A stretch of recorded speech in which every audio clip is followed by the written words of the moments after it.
Okay, so maybe I'm a fan of...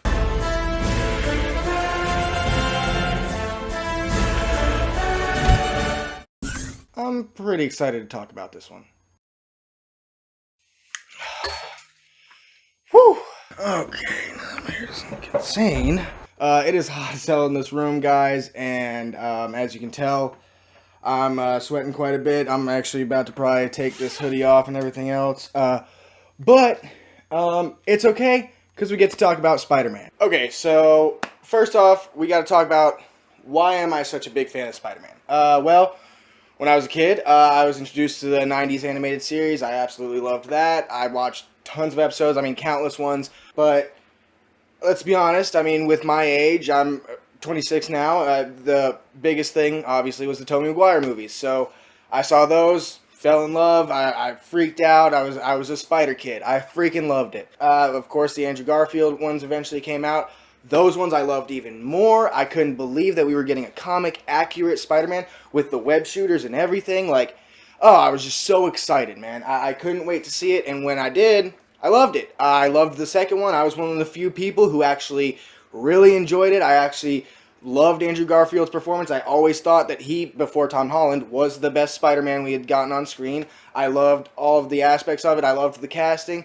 A lot of people say it's full of way too many ideas, but in my opinion, it was a jumping off point for like 6 other movies and TV shows. So, I mean, I'm not really surprised. You look at the first few Marvel movies and some of them are kind of a mess because they're all trying to tease a million other things that, weren't out yet. So, of course, when it was announced that Jamie Foxx might be coming back, and then eventually it was announced that Alfred Molina might be coming back as well, and then Willem Dafoe, and it was all these crazy rumors. I remember hearing that and seeing that for the first time and just thinking, oh my god, this is going to be insane. A few years beforehand, we had gotten into the Spider-Verse, and when we did, there was a lot of going back and forth on the internet of theories of whether or not there was going to be a scene like voiced by Tom Holland, Tobey, and Andrew, and be kind of a little, Easter egg or a little in-joke for Spider-Man fans.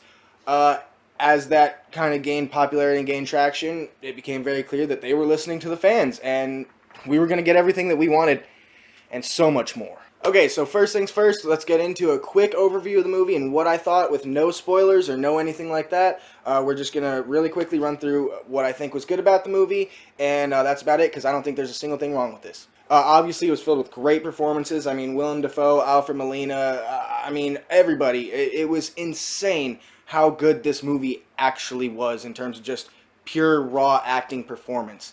The story was amazing. It really laid the foundation for the future to come and where we're going to be going in the Marvel Universe in the near future. The story in the movie as a whole, it stands by itself and it really works as its own story and a bookend to the Tom Holland trilogy. But it works even better as a solid bookend to the entire Spider Saga. I really feel like in the movie, with each choice that's made, it really makes you understand why those choices are made. And in turn, makes you feel the emotions that come from it, like, hard.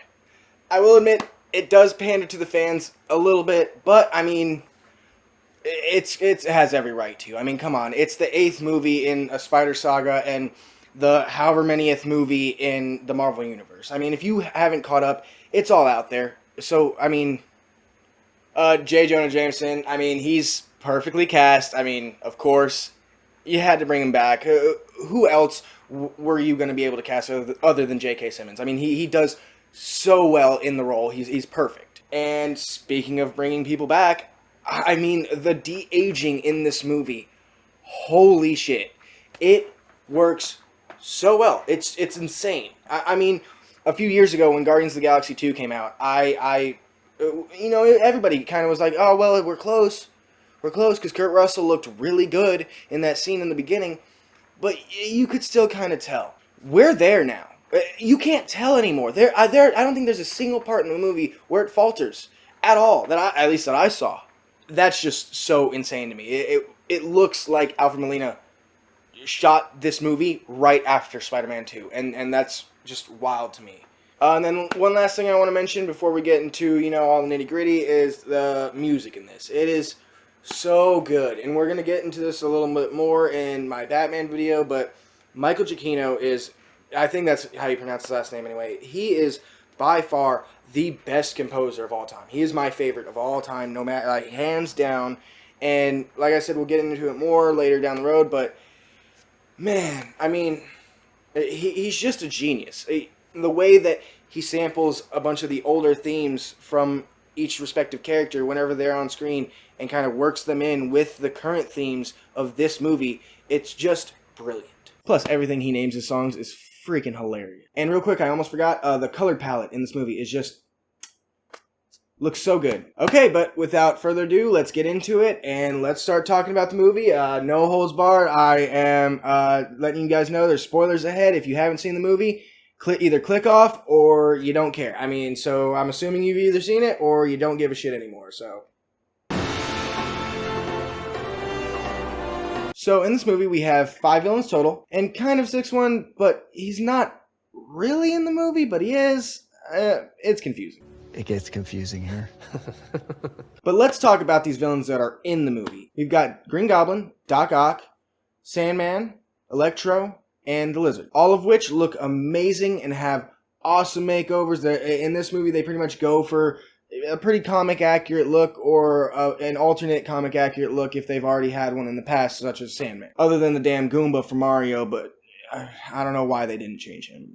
Your guess is as good as mine. But I have to say, bringing back these villains was absolutely genius. I mean, it essentially does away with the whole too many villains problem that all of the other, like, last Spider-Man movies and tons of other movies with superheroes have suffered from in the past few decades. When you start putting in more than 2 or 3 villains, it usually starts to get a little bit messy. The waters get a little murky, and it gets difficult to kind of tell all of these origins for all of these different characters because a lot of people don't understand who these characters are already. But by using characters that have already been established in past movies, we eliminate that problem entirely. I mean, pretty much everybody understands who these characters are or have seen them in some capacity. We're just getting redone versions of them. And the intros and the banter between these villains is just amazing. I mean, the back and forth between all of them, the recaps that we get for those movies, that's another thing that I wanted to say about this movie standing well on its own. When they kind of all start getting to know each other and realize they're all in the dungeon together, they start talking with each other and realizing which ones have died, which ones haven't, which ones have done what, and eventually later in the apartment they start talking about, oh, well, be careful where you fall, talking about how Electro fell into the vat of eels and Sandman fell into the super glider. Right there, it proves that we don't need an entire movie for an origin of a single character or even multiple characters. You can just kind of quickly run through it, and if it's written well enough, we'll get it. We'll understand. And the people who don't know these characters will more than likely understand as well. I am so glad that everyone returned, and I think that everyone's roles were written out perfectly. I mean, you've got Green Goblin. He was perfect for, like, the main villain, like the primary foil for Spider-Man and, like, the main overarching threat. And then you've got Doc Ock as the perfect uneasy alliance, kind of, you know, he's friends with Pete, but also he's been a villain to Pete for so long. And then you've got, you know, Electro, he's the god who just wants to be a god, but also is suffering in his own right, and he's got this back and forth conflict in his head. We've got Sandman, he just wants to get back to his daughter, but he's got his own motives, and he's still angry and hurt inside from everything that's happened. I'll be honest, I mean, Lizard, they could have chosen someone else, but it makes, like I said, it makes sense. I'm glad they brought back existing villains from the past movies, so we understand these characters.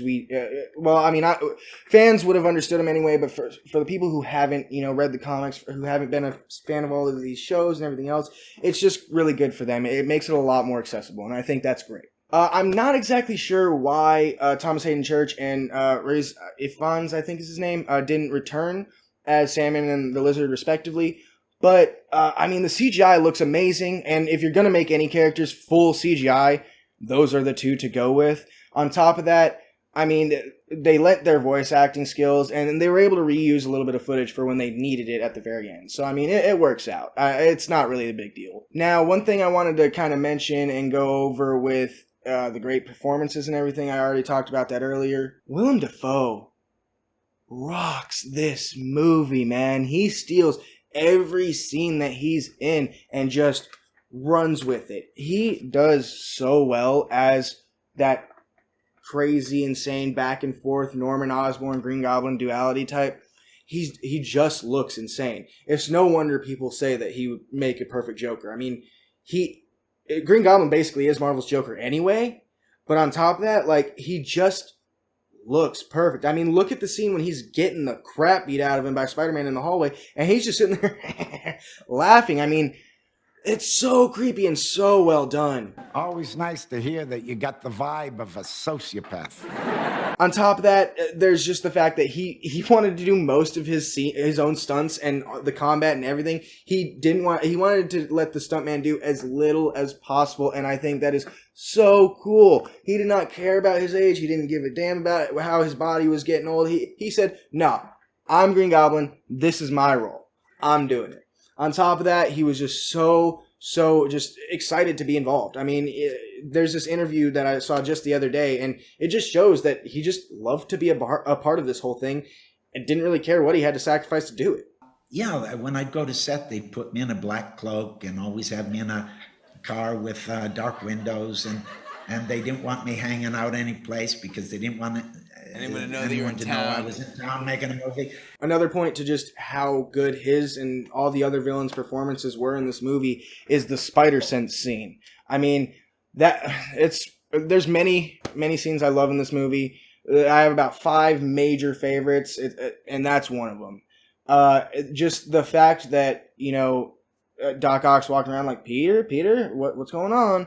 The fact that, you know, you just don't really know which one of them it is. You know something's up, but you can't quite tell. And then he focuses in and notices it's Willem Dafoe, and just, oh man, that little, that Norman's on sabbatical, honey. You know, that whole scene was just awesome, man. It was so well done, and on top of that, it's just, there's so many moments in it, like when Electro grabs the arc reactor and just looks at it, just enamored with the sheer power that he's seeing. I mean, it's just awesome, man. And speaking of, the writing in this is insane. I mean, the fact that he instantly gets into the universe and feels that energy, he's like, something's going on, because, I mean, everything's powered off of arc reactors. I like that they kind of made it that all of these characters are like, you know, coming into this universe, and the technology and everything else here is completely foreign to them. But they're like, all right, you know, I can work with this. I like this. Like with Doc Ock, he finally gets what he was striving for that entire time when he sees the arc reactor. And you really see what's been left over from Iron Man and from the what's been established in the Marvel Cinematic Universe. And it all comes to play in really fun ways. One last thing I want to mention about the villains before we get to the next part is that I love to see an alternate to them just dying. Whether they go back to being a villain in their own universe or not, that's to be seen. But I don't know. It's just really cool to see that, you know, these characters kind of get a second chance in some way. It's very interesting. I like this plot. But now that we're done talking about the villains, let's go ahead and talk about the main attraction.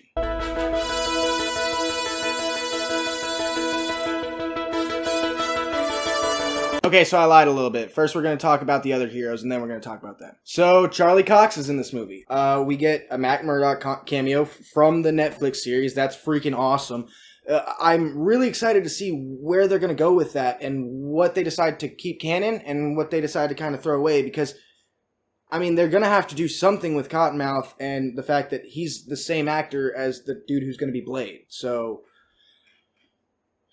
we'll see. Either way, very happy to see them kind of working this into it. It's awesome, and it was a really great scene. I mean, it had a lot of great nods to the fact that, you know, he's Daredevil and everything else, and just the scene where the brick comes through the window and he happens to catch it. It's just so cool, man. It's so cool. And I really love the fact that Peter actually goes for the brick as well. You kind of blink and you miss it kind of thing, but he tries to catch it first, and then Daredevil catches it, or goes for it as soon as it comes through the window. But Spider-Man kind of sees it just a split second before. One thing I actually wanted to mention about the spider sense is I love the fact that his spider sense is actually active even in his astral form. It's that strong that even when he's knocked out of his own body, not controlling it, just like, whoa, what's going on?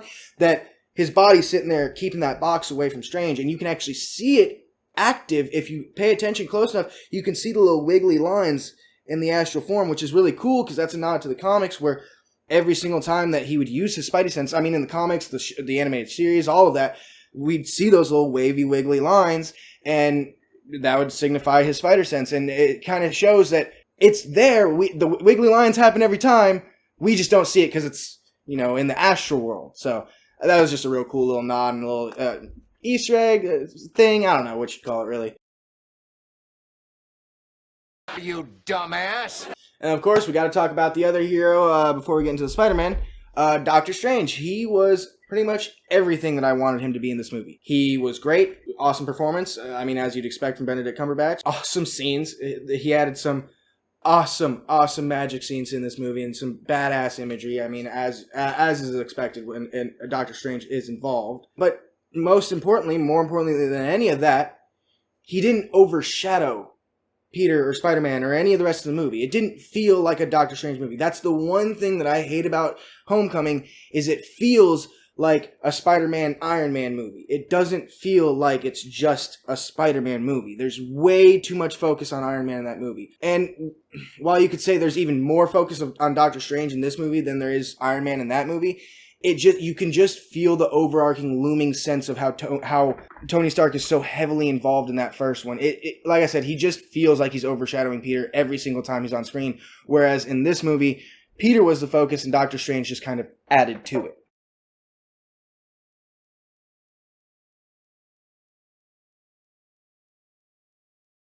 And also another thing I wanted to mention about him and his performance is I love the fact that you can really tell that he gives a shit about Peter. Like, he really cares about Peter, but he doesn't really want to show him that he cares. He's very cold and calculated. He's never really showing his emotion. He's a cocky doctor. Come on. But in this movie, you really see a couple different times when he feels bad for making Peter feel like he wasted his time.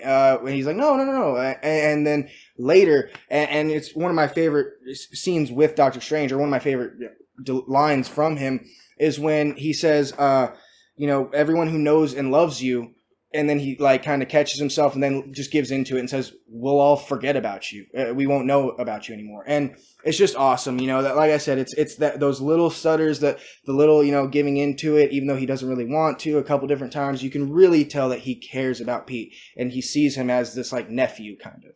And of course, because of Doctor Strange, we happen to find out Ned has magic. So that's pretty fucking sweet. I'm definitely curious to see where that's going to end up leading in the future, though. Now, let's go ahead and talk about the Spider-Man coming through. Tobey Maguire and Andrew Garfield. That scene was so well done. That was so well thought out. Good way to bring him in.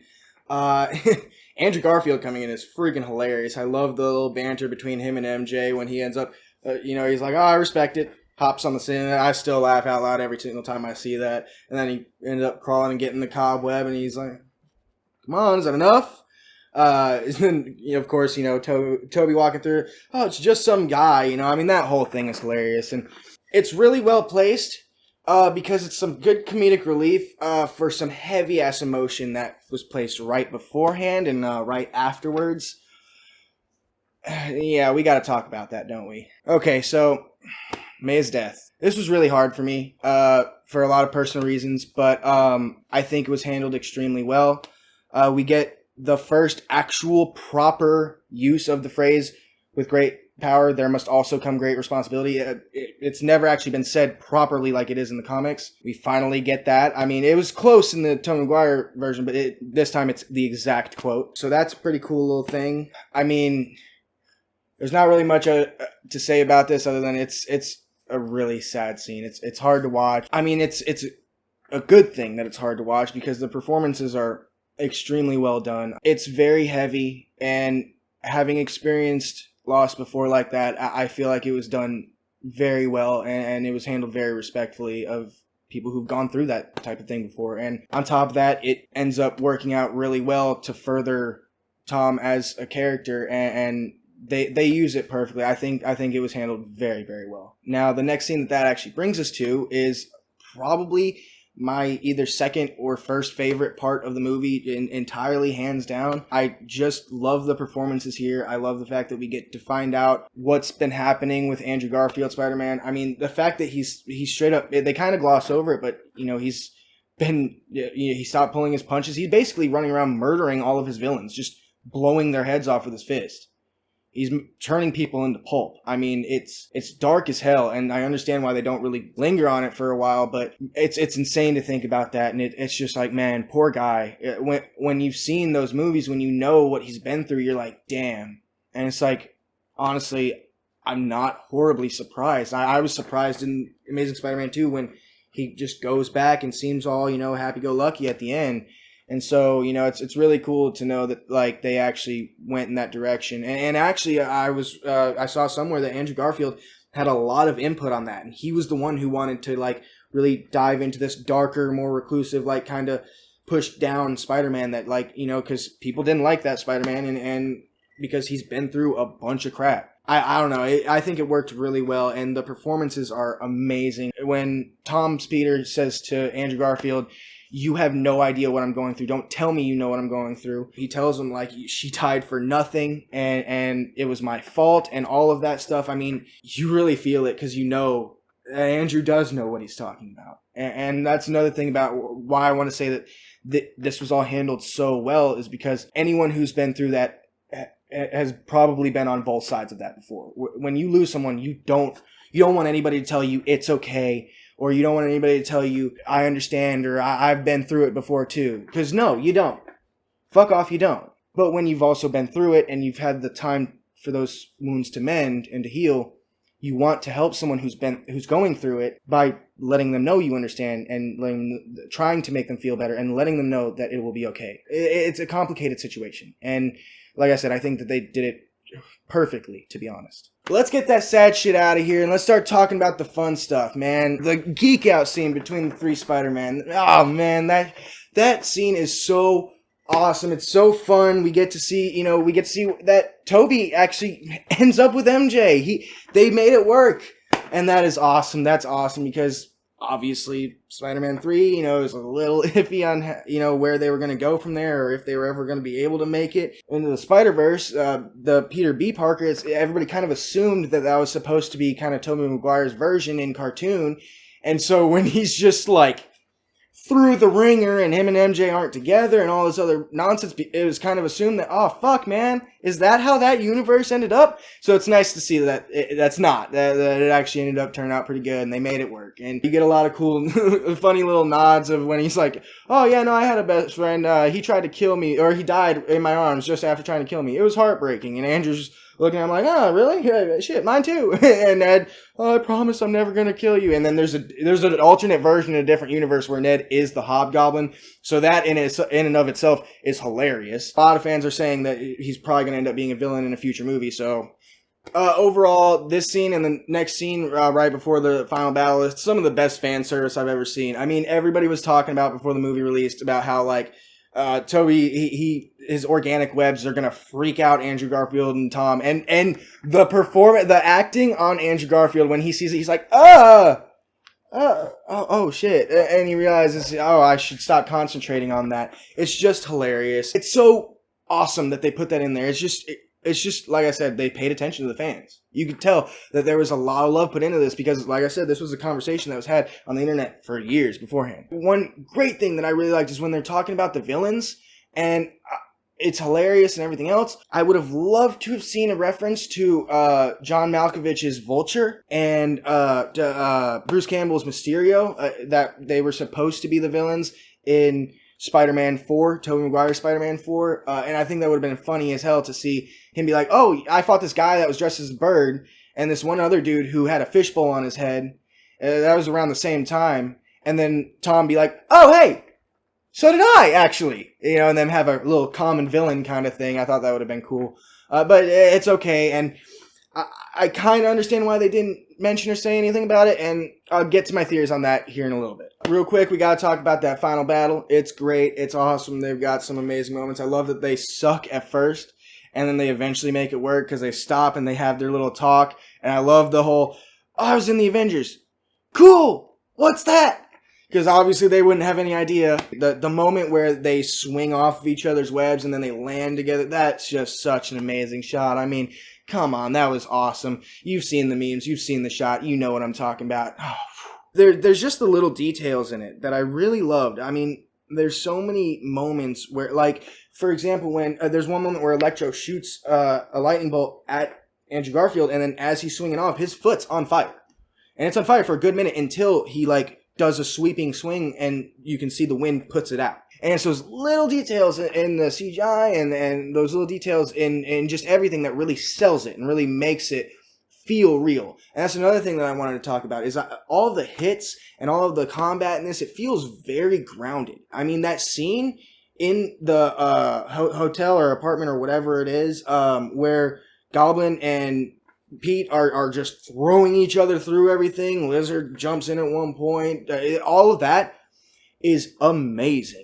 It just looks so good. There's maybe one or two places where the CGI kind of falters, and it's like, but overall, like, it's really good. We don't get no floating heads like we did in Civil War. I love the fact that we see Tom Holland actually, like, lose his shit. And, like, he stopped. You can see him slowly stop pulling his punches more and more, and he is ready to cave his face in. I mean, that one hit whenever he comes down from the air and you see Goblin roll out of the way, if he would have hit him, like, Dunzo, gone. Straight up. It's just, you can really see that anger, and it's great, especially because of we're going to need that anger coming from Tom here in the next couple movies, and I will get to that later too. My favorite part, hands down, it's got to be probably my favorite part in the entire movie. I mean, I said it at the beginning of the video, I love the Amazing Spider-Man movies. I was one of the few people who just adored Andrew Garfield, his performance, and everything else. I thought it was great. One of the hardest movies or scenes in cinema for me has been watching Gwen die. So to see that redemption and to see Andrew finally get his moment when he saves MJ was just the best, man. And it makes me cry every time I see it. And it's just perfect. They make it work so well. You can see that he's thought about this every day since it happened, and because he doesn't lead with his web, he leads with his body and saves himself with the web. We get the "What have I done" line from Norman in tons of source material. When he comes back from being Goblin, the very first thing when he kind of looks around and realizes what's going on is, "What have I done?" So that's kind of a cool little thing that they put in there. And also, of course, it was in the original movies and everything else. Overall, I mean, that last scene was just great. I did think that Tobey Maguire was going to bite it. I was sure before this movie came out that he was going to die and be like the big sacrifice, big, oh no, kind of thing. But he didn't. After watching it a few times, I've kind of realized, it was probably because, he wouldn't die from that. His regenerative healing factor would easily save him from a stab in the back. He'd be good. Plus, there's other reasons why I think they kept him alive. And again, we'll get to that now. 3, that's a magic number. Yes, it is. Okay, so where do we go from here? Well, nobody seems to remember about Peter or what's going on. The one question I have going through is, so do people remember the final battle? Like, did that actually happen? Was it a big thing that, like, they know about, they just don't know it was Peter? Or did that whole thing just get erased from everybody's memory? The other thing that I want to talk about involving the memory wipe thing is just that I personally think that he was fully right to leave Ned and MJ be and just not remind them or say anything, maybe just go separate ways. You can really see the inspirations from this, from One Moment in Time and from One More Day. Like I said, I really think that he made the right decision because he could let them live a life on their own, no pain, no worry, no risk of being in the middle of this superheroes bullshit. Also, when Norman mentions Oscorp, he says that it doesn't exist, and it mentions that, like, he seems to think that his son doesn't exist. So what happens when Tom Holland meets that universe's Harry? Because there's got to be a Norman and a Harry in that universe somewhere, right? But okay, so where we actually go from this movie, there's a million different ways that they could go with this. And I really do think that because Sam Raimi is involved with Marvel and he's, working on the Multiverse of Madness and everything else, which I cannot wait for.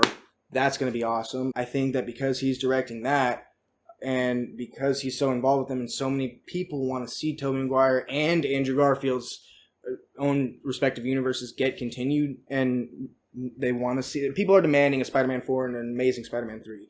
Well, I think it's more probable that we'll get a Spider-Man 4. I think that we're probably going to end up getting both because I don't see any reason why not, especially with how many people want those movies. Now, do I think we'll go much further than those in those universes? Probably not. But I do think we might see those down the line. Can't wait to see where they're going to go with Sinister Six. Are they going to bring any of these villains that they used in this one back? Or are they just going to use the ones they've been solely establishing in Tom Holland's universe? Now, here's another question. Because J. Jonah Jameson is cast as the same person, are they going to still use Alfred Molina as Doc Ock or Willem Dafoe as the next Green Goblin? Or are they going to change that up? I mean, really, it's up to them. And I think that me and every other fan will be okay with it either way.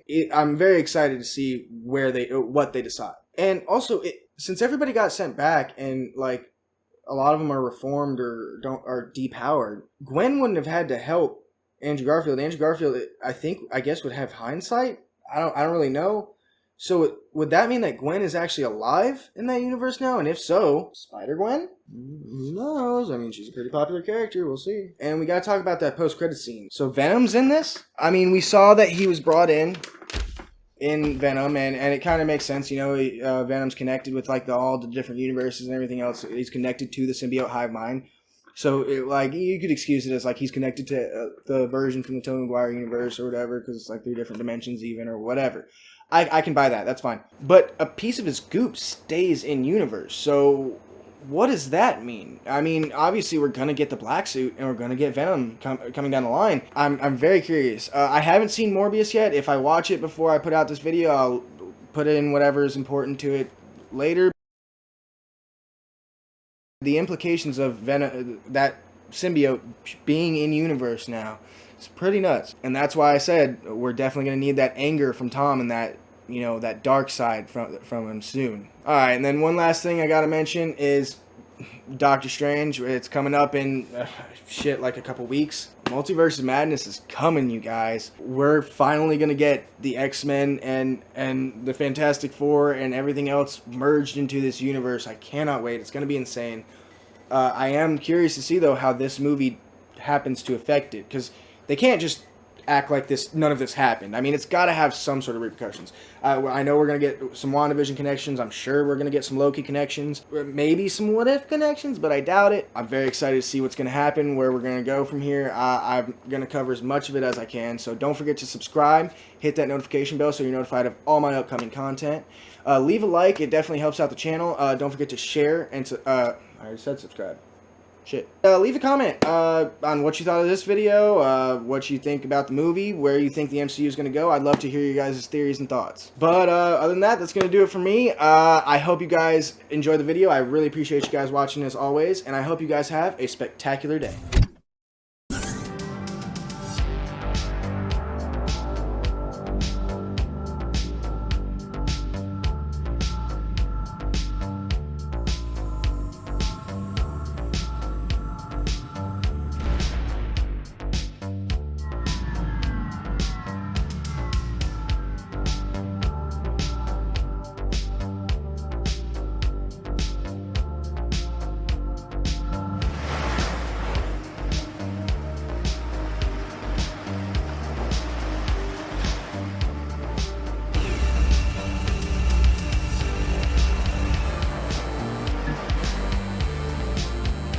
One thing I do know for sure is that if Tom Cruise is in it, and he is Iron Man, we didn't get it with Robert Downey Jr., so we better get an Austin facial hair grows reference this time.